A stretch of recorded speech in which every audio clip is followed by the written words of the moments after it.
Hello guys, ako nga si Mark J. Santos at ito na nga ang kwento. So guys, meron kasi akong binili and ngayon malalaman nyo kung ano nga ba ang mga benepisyo nga po ng tinatawag nating ampalaya, which is this one. Ayan, bumili ko nito yung Golden Spoon Ampalaya. So ano nga ba yung mga benepisyo ng ampalaya sa ating katawan or kahit hindi yung ganito kahit yung mismong ampalaya lang. Ayan, pwedeng-pwede nyong kainin yon.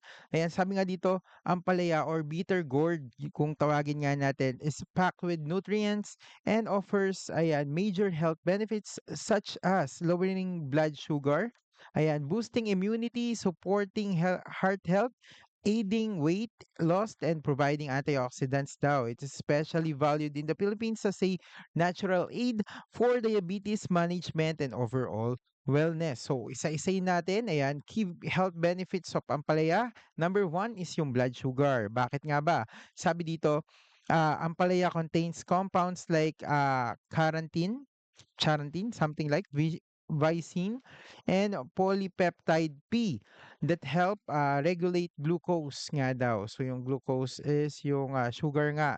Improves insulin sensitivity and reduces glucose absorption in the gut. Oh, that's nice. So kaya hindi makakuha yung ano natin, yung sugar natin, no?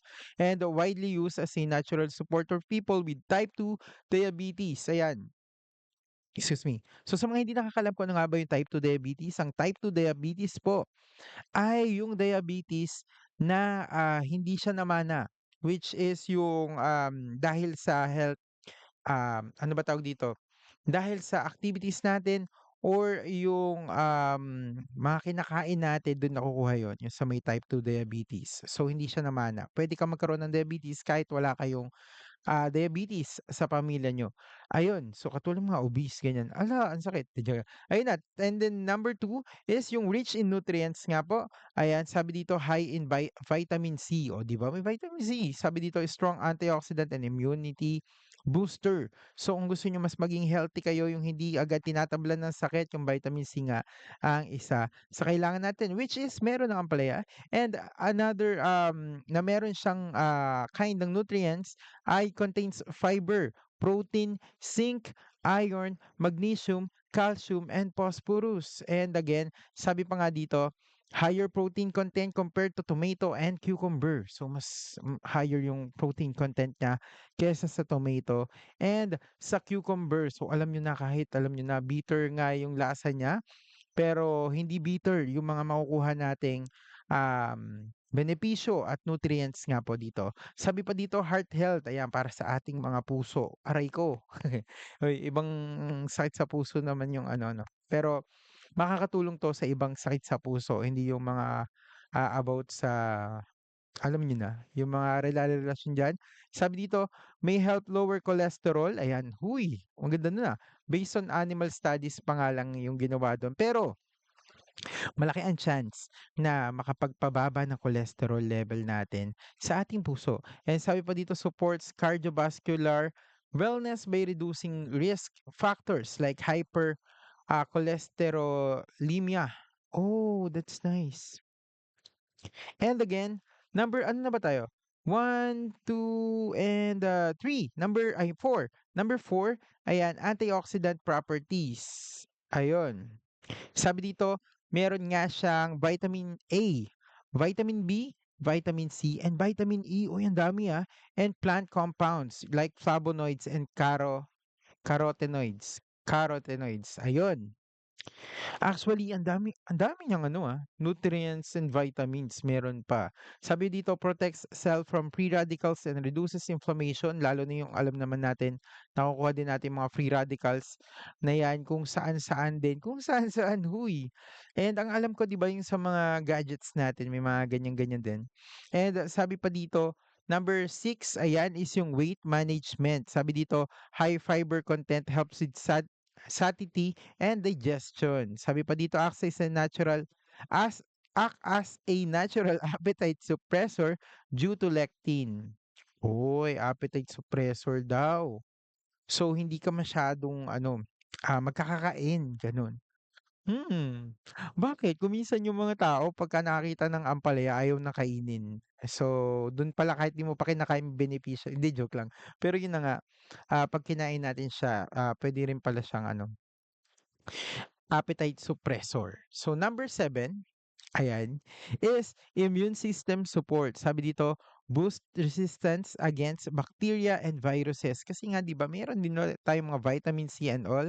Ayan, sabi pa dito traditionally used as a immuno booster in Filipino household. Oh, traditional na palang ginagamit ang what do you call this? Ampalaya na pang immuno booster dati pa man. So sabi pa dito, other benefits niya, protects the liver and supports skin health. Uy, liver lover. Ayan, skin health. Uy, actually hindi ko masyado naiinom to eh. I'll be honest dito guys, maano talaga siya, what do you call this? Bitter talaga siya, as in. Yung mga nakakain nyo na hindi marunong magluto ng ampalaya, na sobrang bitter, ganun-ganun yung lasa niya. Pero wala tayong magagawa, kailangan natin 'to and, para maging healthy din naman tayo. Sa panahon ngayon mas mahirap magkasakit ano? And sabi pa nga dito, improves vision. Uy talaga? Due to beta-carotene, 'di ba? Para luminaw yung mata niyo guys. Para makita niyo yung katotohanan. Huy, hindi! Ayan, para mahuli niyo yung mga pinaggagagawa ng mga karelasyon niyo, kumain or uminom na kayo ng ampalaya. And sabi pa dito, serves as natural dewormer. Oy, in traditional medicine, talaga ba dewormer? So, ang ganda nun ano, dewormer. Puwede pala 'tong dewormer 'no. Ang Diyos ko, ang stressful naman itsura ko naman diyan, sa personal di naman.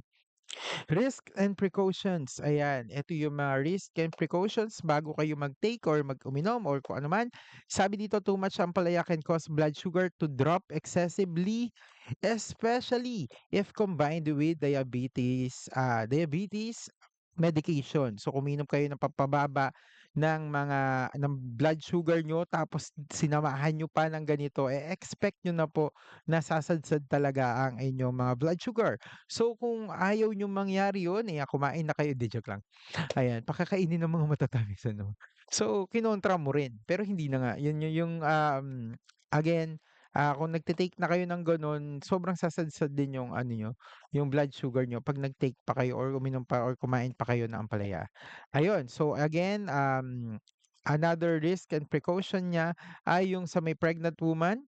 Ayan, are advised to avoid high intake due to possible uterine contractions daw. Ayan, so avoid high intakes. Pero again, mas mainam na siguro iwasan niyo na rin para sure tayo, ayun, pagkabuntis kayo. And sabi pa dito, bitter taste may cause mild stomach discomfort in some people. So, sa akin okay naman, wala namang mga ganyan-ganyan. And yun na nga guys, so kung nagustuhan nyo 'to, na mag-comment, mag-like, mag-subscribe, and i-share nyo na rin po ito. Tulungan nyo kung dumami ang ating mga viewers, ayan, and ang ating mga subscribers, ayan. Sana'y matulungan nyo ako doon sa part na yun. Mag-comment po kayo kung nagustuhan nyo 'tong video na 'to. So yun lang, maraming maraming salamat guys. God bless and ingat po kayo palagi. See you again sa another vlog po natin. Bye-bye and thank